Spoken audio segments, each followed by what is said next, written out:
Thì ra tôi không có lý tưởng nào cả, không có hoài vọng nào cả, không có lập trường nào cả, không có chủ trương nào cả, không có hứa hẹn chi với ai cả, không tự công nhận mình là một thực thể giữa những thực thể. Quyết nhiên, không phải môi trường sinh hoạt của nhân loại nói chung đã tạo nên cái thấy đó. Quyết nhiên, không vì chán nản, vì lo sợ, vì ước muốn, vì say mê mà có cái thấy đó. Cái thấy đó hồn nhiên, tĩnh mặc mà xuất hiện.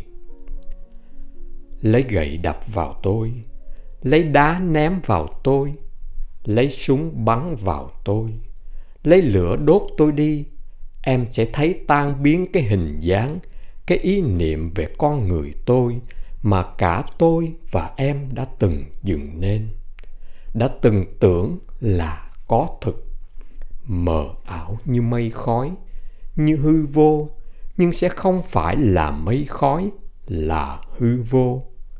Không xấu xí, không đẹp đẽ, nhưng vẫn có xấu, có đẹp như hình bóng trên màn bạc. Chuyện xảy ra cho tôi không phải là một chuyện vui, nhưng không phải là một chuyện buồn. Có những vấn đề của sự sống mà ta không thể xem là những vấn đề có thể nghiên cứu và tư duy. Ta phải sống, phải chết với chúng, phải giao chiến, phải đồng nhất với chúng. Chúng không thuộc riêng phạm vi của trí tuệ. Chúng có gốc rễ ở phạm vi của tình cảm và ý chí nữa. Chúng khô động tiềm thức và bản thể. Chúng thống trị tim óc, xương tủy, máu huyết của con người. Nó là một hủy thể, rồi nó trở nên hủy thể của hủy thể. Còn tôi thì thành một bãi chiến trường. Ra khỏi cơn bão tố thì mới biết còn hay mất. Còn hay mất, đây không phải chỉ cho sinh mệnh. Còn hay mất chỉ cho một cái gì quan trọng hơn sinh mệnh. Đó là cái ta trước giờ bão tố.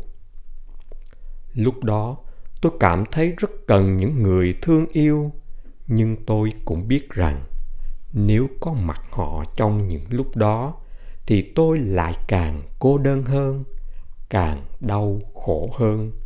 Có lẽ tôi phải đánh đuổi họ, hoặc là tôi trốn chạy họ, nghĩa là tôi phải đánh đuổi tôi. Khi bão tố đã gây xong tan nát, khi những lớp vô hồ rã xuống, thì quang cảnh cũ cũng vừa tan. Trong hoang vắng, có một tia nắng xuất hiện từ chân trời xa rọi tới. Nhưng tia nắng đó đã không sưởi ấm được cảnh tượng chút nào, mà còn làm tăng thêm tính chất cô đơn và hoang tàn của mặt đất. Tôi xuất hiện thầm lặng, mình mang đầy thương tích và rất cô đơn. Một thứ cô đơn tuy có sức mạnh nhưng vẫn là cô đơn. Trong hình thể mới, tôi biết em không nhìn ra được tôi, và những người tôi nghĩ là thân yêu cũng không nhìn ra được tôi. Mọi người muốn tôi nguyên vẹn như chú bé ngày xưa. Làm sao mà có thể như thế được? Làm sao tôi có thể vừa sống vừa không sống như thế được? Sống nghĩa là phải chết. Chết trong từng giây, từng phút. Chết trong cơn bão tố để làm điều kiện cho sự sống phát sinh mãi mãi, hoài hoài. Mọi người hãy xua đuổi tôi đi. Tôi không thể vừa sống cuộc sống của con người, vừa làm một đối tượng bất biến cho sự thương yêu, cho sự ghét bỏ, cho sự nhàm chán, cho sự chiêm ngưỡng. Tôi phải lớn, và vì vậy những chiếc áo mẹ tôi may cho tôi ngày trước đã phải rách ở những đường chỉ. Tôi có thể cất kỹ vào rương kỷ niệm những chiếc áo còn thơm mùi trẻ thơ và phảng phất tình thương của mẹ. Nhưng tôi phải có áo khác để mặc cho vừa kích thước. Áo của tôi muốn tôi được tự may lấy. Tôi không tìm ra được thứ áo mà xã hội may sẵn. Chiếc áo tôi, trước mắt xã hội, có vẻ kỳ dị, sẽ không được chấp nhận. Tôi biết điều đó. Mà đây không phải chỉ là vấn đề một chiếc áo. Đây là vấn đề của cả con người của tôi. Tôi từ chối tất cả những thứ thước đo người ta bắt buộc chúng ta phải dùng. Tôi nghĩ rằng tôi có một thước đo riêng của tôi do tôi tìm ra. Và như vậy là tôi phải khai chiến với thiên hạ rồi. Tôi khai chiến với xã hội. Tôi khai chiến với tất cả những ai xâm phạm nhận thức độc lập của tôi. Nhưng mà còn những người thân yêu thì sao? Tôi bắt buộc phải khai chiến với em, với tất cả mọi người. Bởi vì tôi không thể là tôi, bởi vì tôi không thể lại chui vào cái vỏ cứng mà tôi vừa phá vỡ để thoát ra. Đó là nguyên do của sự cô đơn. Tôi biết tôi có thể dùng cái vốn liếng của tình cảm cũ để ép đưa em cùng đi với tôi trong một chuyến du hành không gian. Chuyến du hành mà đôi khi chính tôi cũng cảm thấy chóng mặt. Nhưng không gian thì quá hoang vắng, và tốc độ thì không thể nào lường trước được. Liệu em có thể ngồi lâu bên tôi được không? Hay là lại choáng váng, lại sinh lòng oán hận, thù ghét tôi, lại ép tôi phải trở về ngay trên mặt đất, nghĩa là trên mặt phẳng của những ước lệ, những bản giá trị cố hữu, giả tạo. Như thế có lợi chi cho cả hai bên? Cho nên tôi muốn đốt cháy cái túp liều hiện giờ đang làm chỗ trú ngụ của em. Tôi muốn gây xúc động, gây hoang mang, gây hỗn độn, cho em có thể đập vỡ được cái vỏ cứng đã từng giam hãm mình, bẻ gãy những xiềng xích đã từng ràng buộc mình, và phá tan những thần tượng đã từng chế ngự mình, để vươn lên và để nhận thấy rằng mình không thể còn đau khổ, còn sung sướng vì những cái bé nhỏ, để sống như những người tự do, không chấp nhận một luật lệ nào hết của sự sống. Có lẽ giây phút huy hoàng nhất là giây phút mà tôi được chứng kiến sự trở về của em. Tôi ưa gọi đó là một sự trở về. Sẽ đẹp tuyệt vời cái giây phút em vừa thoát ra khỏi trạng thái hỗn độn, mầu nhiệm, gây nên cho em bởi sự tiêu hủy của túp liều ẩn cuối cùng. Tôi hình dung được hình bóng của em vừa thoát ra khỏi chiếc vỏ cứng ngàn đời đứng oai hùng trong ánh sáng rực rỡ của túp lều đang bốc cháy ngùn ngụt. Giờ phút ấy là giờ phút mà em bắt đầu có hết, và chỉ có bắt đầu từ giờ phút đó tôi mới thực sự có em.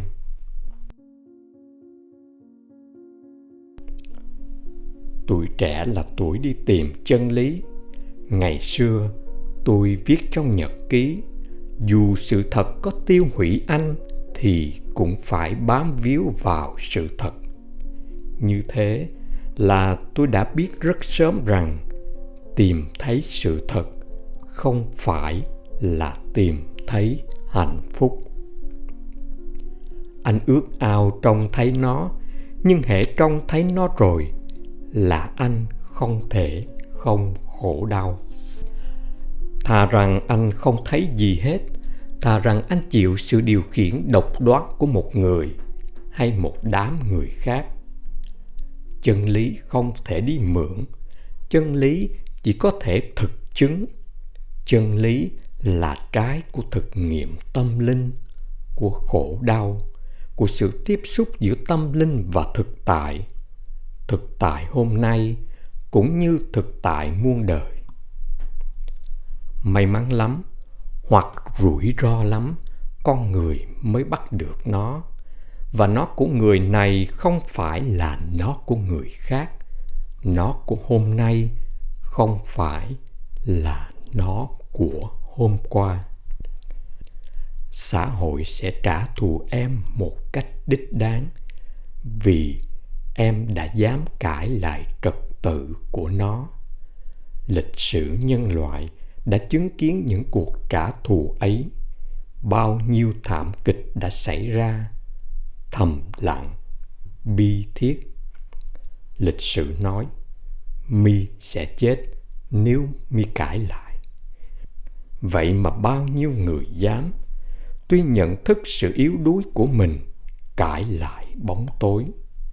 Bất cứ ai lỡ trông thấy sự thật, lỡ chia sẻ nhận thức về sự thật ấy với những bậc vĩ nhân, thì dù ít dù nhiều phải chịu chung số phận của họ.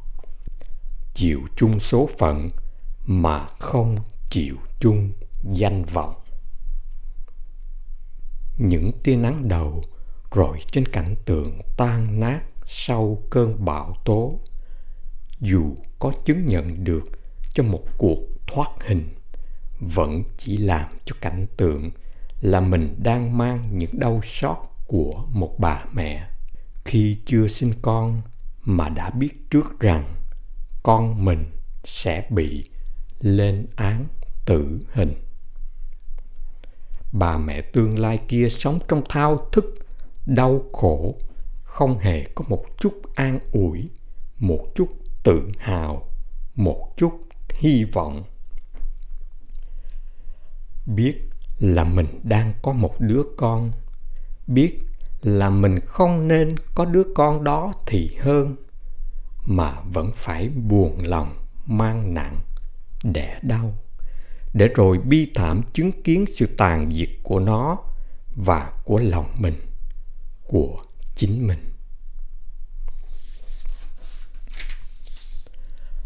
Nhưng định nghiệp đã rõ ràng như vậy rồi, biết trước cả rồi, sao lại không sinh một đứa con mũm mĩm, dễ thương và hiền lành như mọi bà mẹ khác, để mà hy vọng, để mà tự hào, để mà sung sướng, để mà tiếp nhận lời khen ngợi của mọi người.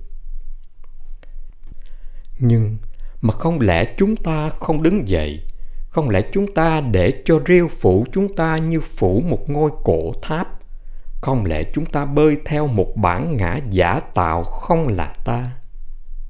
Gần đây tôi viết cho Nguyên Hưng một lá thư. Trong ấy tôi kể một câu chuyện. Một người thiếu nữ nghèo ước mơ được sống trong nhung lụa. Tên nàng là Minh.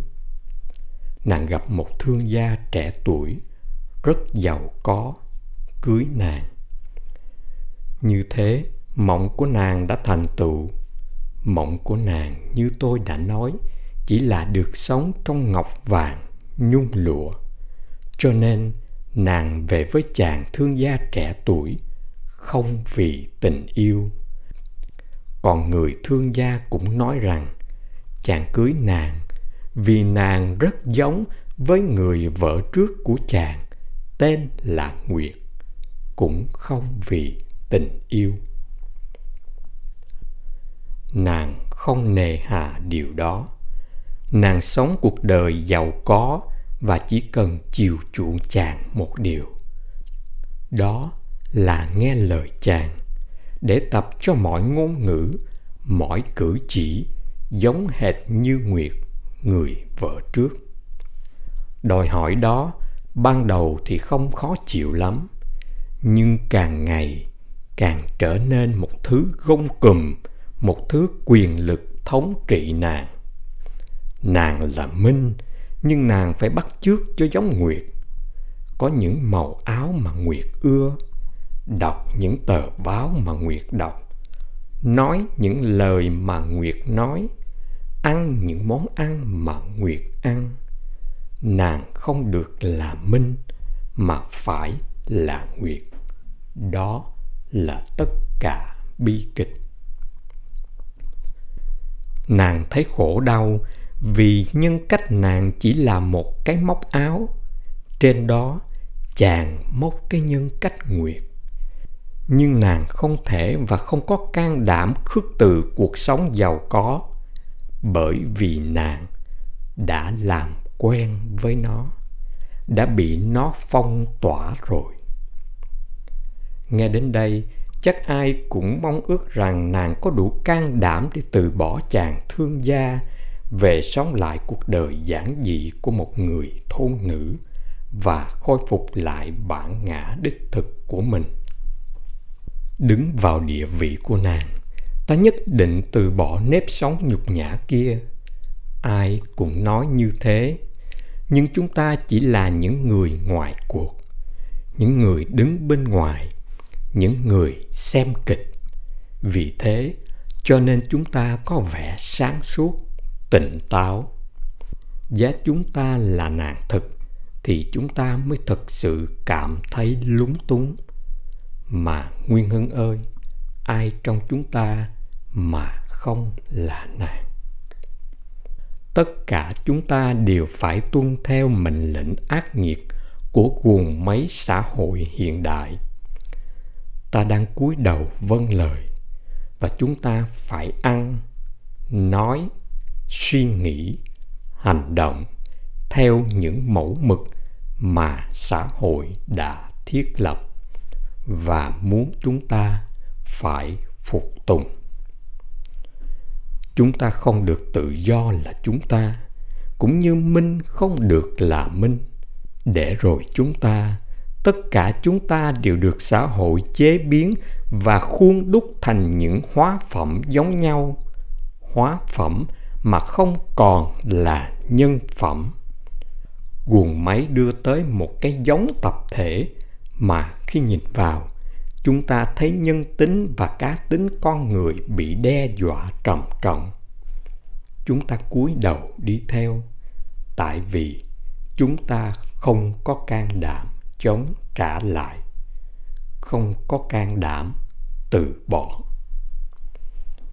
Cũng như Minh, chúng ta có hơn gì nàng đâu, tại vì chúng ta đã làm quen với xã hội, tại vì chúng ta đã làm quen với cuộc sống xã hội đầy tiện nghi này rồi, và chúng ta đã bị nó khống chế mất rồi. Nguyên Hưng có biết câu chuyện đi đến đâu không? Một bữa kia, Minh khám phá ra rằng Nguyệt, người vợ trước của chàng thương gia, vốn là kẻ ngoại tình. Minh mong lấy chứng cớ để làm cho chàng thương gia tỉnh mộng. Nhưng không, chàng bảo vì Nguyệt ngoại tình nên Nguyệt đã bị chính tay chàng giết. Nhưng giết xong vẫn chưa hả giận. Thấy Minh giống Nguyệt, chàng cưới nàng về, làm cho nàng giống Nguyệt thêm, làm cho nàng thành Nguyệt, để được giết Nguyệt một lần nữa. Và chàng xông lại để giết Nguyệt. Nguyệt vùng vẫy, tuyệt vọng.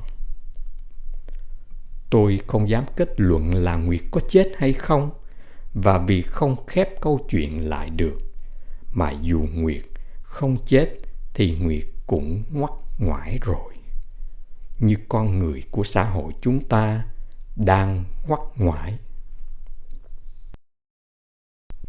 Tôi mong ước một sự vùng dậy của con người, chờ đợi một sự vùng dậy của con người.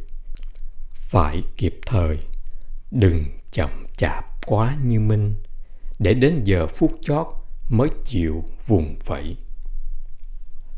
Một buổi sáng, tôi thấy trời hé nắng. Tôi nhận được một cái thiệp chúc sinh nhật từ nhà gửi qua. Hôm đó, quả đúng là ngày sinh nhật của tôi, mà cũng là ngày tôi được tái sinh một lần nữa, không biết lần thứ mấy. Trong một lá thư, Tuệ chép cho tôi 3 câu thơ của Trụ Vũ. Tôi đi giữa sa mạc hiu quạnh, một con gấu bỗng đến vồ tôi, nhưng tôi ngó thẳng vào mặt nó. Nhưng tôi ngó thẳng vào mặt nó. Phải, tôi đã ngó thẳng vào mặt nó và đã thấy được mặt mũi nó rồi. Tôi như một người vừa được giáp mặt tử thần. Tôi như một người ốm nặng vừa mới bình phục. Tôi mặc áo, xuống đường và lững thững trên hè phố, thèm khát ánh nắng buổi mai sau một chuỗi ngày u ám. Gió bão dịu dần.